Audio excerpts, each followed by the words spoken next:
તાલુકાના પાદર ગામના સ્વર્ગસ્થ રાધાબેન ગંગારામભાઈ જોશી દેવલોક પામેલ છે. તેમની પ્રથમ માસિક પુણ્યતિથિ નિમિત્તે તેમના પુત્ર શ્રી હસમુખભાઈ ગંગારામભાઈ જોશી, હેતલબેન ગંગારામભાઈ જોશી, મિનકાબેન ગંગારામભાઈ જોશી, પૂર્વા ભાણી તથા તેમના પરિવાર દ્વારા આજરોજ માસિક પુણ્યતિથિ નિમિત્તે ભજન સત્સંગ રાખવામાં આવેલ છે.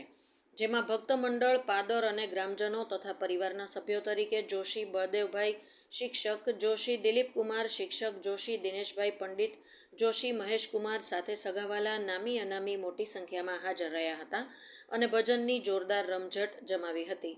રાધાબેનના આત્માને ભગવાન ભોલેનાથ શાંતિ અર્પે એવી સર્વે કુટુંબ પરિવાર તથા પાદર ભજન મંડળ દ્વારા શાંતિ પ્રાર્થના કરવામાં આવી હતી.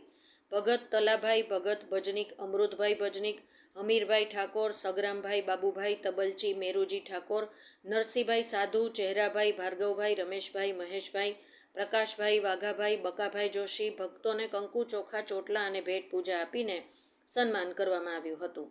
ચા પાણી, આરતી, થાળ, પ્રસાદ લઈને છૂટા પડ્યા હતા. અહેવાલ ઓમપુરી ગોસ્વામી, બનાસકાંઠા સાથે ઇન્દ્રસિંહ વાઘેલા, ઉત્તર ગુજરાત.